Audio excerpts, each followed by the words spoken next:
Tatkala Utbah bergegas pergi meninggalkan Rasulullah Shallallahu Alaihi Wasallam setelah menyelesaikan kepentingan diplomasinya, dia kembali ke kumpulan orang-orang Quraisy yang sedang menunggunya. Mereka melihat Utbah kembali dengan raut muka yang berbeda dari semula, seolah-olah dia kehilangan keseimbangan jiwanya dan apa yang ada di sekelilingnya, kebingungan menyelimuti dirinya. Mereka saling berkata, "Demi Allah, Abul Walid telah datang kepada kalian dengan wajah yang berbeda dari semula." Tatkala dia duduk dengan mereka, mereka pun menghujaninya dengan pertanyaan yang menyesalkan, "Apa yang menyebabkanmu berubah muka, wahai Abul Walid?" Dia menjawab dengan jawaban yang meyakinkan, "Aku mendengar perkataan, demi Allah tidak pernah aku mendengar sepertinya selama ini. Demi Allah itu bukanlah syair atau sihir atau mantra, biarkanlah lelaki ini dan apa yang dibawanya, tinggalkanlah ia. Demi Allah apa yang aku dengar darinya merupakan berita yang agung. Jika orang Arab maka kepunyaannya adalah milik kalian, kemuliaannya adalah kemuliaan kalian juga, dan kalian akan menjadi manusia paling berbahagia dengannya."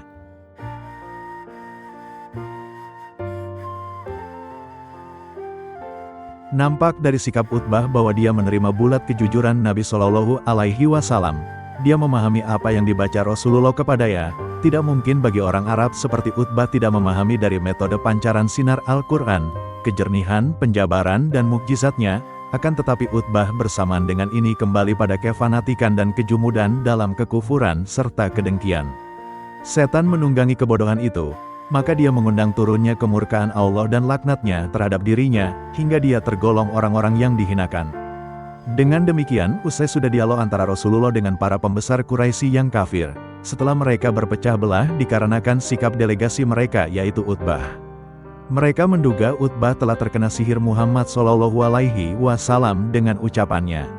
Semakin parahlah gangguan kaum Quraisy terhadap Rasulullah dan para sahabatnya, mereka tetap menimpakan kaum muslimin berbagai penyiksaan yang tidak kuat dipikul oleh gunung-gunung yang tegar lagi kokoh.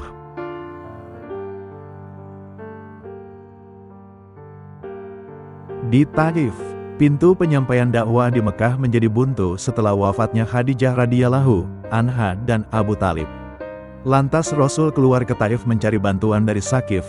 Taif merupakan kota penting layaknya Mekah, dari segi pembangunan, padatnya penduduk dan menjadi tempat berekreasi bagi orang yang berlebih. Kekayaan dan kelapangan telah mewariskan kesombongan dan mengacuhkan orang lain kepada para pemilik kebun dan harta. Utbah dan saudaranya Syaibah memiliki kebun tempat berlibur menghabiskan musim kemarau di sana. Tatkala Rasulullah Shallallahu Alaihi Wasallam datang ke Taif, beliau sengaja mendatangi tokoh-tokoh Sakif dan orang-orang mulia.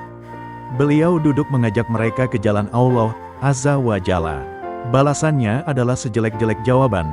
Mereka mengejek Nabi Shallallahu Alaihi Wasallam, memobilisasi orang-orang bodoh, para budak, para penjahat dan para penyamun. Mereka membagi kelompok menjadi dua baris di jalan Nabi Shallallahu Alaihi Wasallam keluar dari negeri mereka. Tatkala beliau lewat di antara barisan itu, mereka silih berganti melempar Nabi Shallallahu Alaihi Wasallam dengan batu, hingga kedua sandal beliau berlumuran darah. Mereka lihati berbuat kejahatan disertai ejekan dan tertawa hingga beliau melepaskan diri dari mereka. Beliau Shallallahu Alaihi Wasallam menuju ke salah satu kebun yang ada di Taif, bernaung di bawah bayangan pohon anggur dalam keadaan murung kesakitan. Lantas hati dan lisan mengadu kepada Allah, akan kelemahan daya dan upaya, strategi dan kelemahannya di depan manusia.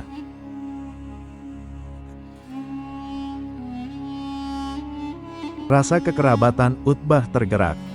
Setelah Rasulullah Shallallahu Alaihi Wasallam bermunajat kepada Rabb-Nya saat beliau bernaung di bawah pohon anggur, beliau Shallallahu Alaihi Wasallam melihat sekelilingnya dan mendapati Utbah dan Syaibah, dua anak Rabiah. Tatkala beliau melihat keduanya, beliau merasa tidak senang akan keberadaan keduanya, karena telah ada permusuhan mereka terhadap Allah Subhanahu wa Ta'ala dan Rasul-Nya Shallallahu Alaihi Wasallam. Dan tatkala keduanya melihat Nabi Shallallahu Alaihi Wasallam dalam keadaan demikian, maka tergeraklah hati keduanya menjadi iba. Mereka memanggil salah seorang dari budak keduanya yang Nasrani bernama Adas. Keduanya berkata, "Ambillah petikan buah anggur dan letakkan di nampan ini. Kemudian pergilah ke lelaki itu agar ia memakannya." Adas melakukan, dia menghampiri dan meletakkan anggur di hadapan Nabi Shallallahu Alaihi Wasallam seraya berkata, "Makanlah." Tatkala Rasulullah Shallallahu Alaihi Wasallam akan menjamahnya, beliau membaca Bismillah, kemudian memakannya. Adas melihat ke wajah beliau seraya berkata, "Demi Allah, perkataan ini tidak diucapkan oleh seorang pun dari penduduk negeri ini."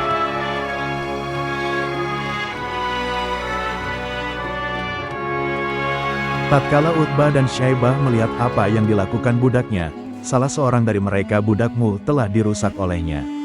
Tatkala Adas berbalik pada keduanya, mereka berkata, "Celaka engkau wahai Adas, mengapa engkau mencium kening lelaki ini, serta kedua tangan dan kakinya?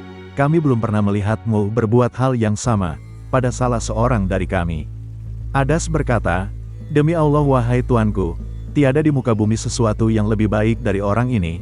Dia telah mengabariku suatu perkara yang tidak diketahui melainkan oleh seorang nabi."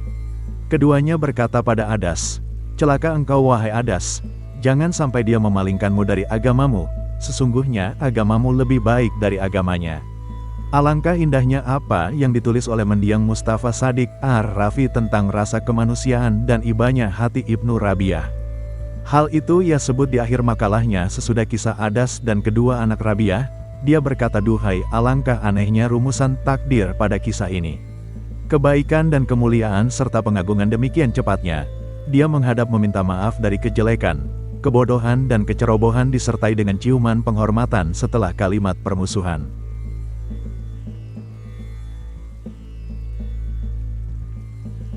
Jika saja mereka taat niscaya mendapat petunjuk. Utbah bin Rabi'ah berjalan menuju Badar bersama orang-orang Quraisy, guna berperang menghadapi kaum muslimin. Di Badar Rasulullah Shallallahu Alaihi Wasallam melihat Utbah menunggang unta merah miliknya. Beliau bersabda, "Jika ada kebaikan pada seseorang di kaum itu, niscaya hal itu terdapat pada penunggang unta merah. Jika mereka menaatinya niscaya mereka mendapat petunjuk." Dan inilah hakikat kenabian. Hakim bin Hizam, dia termasuk intelek dari kalangan Quraisy, berusaha menemui Utbah bin Rabi'ah seraya berkata, "Wahai Abu Walid, sesungguhnya engkau pemebsar Quraisy dan pemuka yang ditaati, apakah engkau ingin agar senantiasa dikenang sepanjang masa?" Utbah menjawab, "Apa maksudmu wahai Hakim?" Hakim berkata, "Pulanglah bersama orang-orang dan tanggunglah diyat Amr ibnul Hadrami. Dia rekan Utbah dan terbunuh dalam pertempuran Nakhlah yang dipimpin Abdullah bin Jahsy." Kemudian Utbah berdiri di hadapan khalayak yang berusaha untuk bergabung di antara orang-orang Quraisy seraya berkata, "Wahai kaum Quraisy, demi Allah kalian tidak patut berhadapan dengan Muhammad dan para sahabatnya sedikitpun. Demi Allah seandainya kalian menang, niscaya seorang laki-laki akan melihat kepada yang lain dengan pandangan kebencian, anak pamannya terbunuh, atau seseorang dari keluarganya. Maka puanglah, dan biarkanlah urusan antara Muhammad dengan seluruh orang Arab. Jika mereka membunuhnya maka kemauan kalian tercapai, jika tidak dia telah melalaikan kalian, walaupun kalian tidak mendapatkan apa yang kalian inginkan."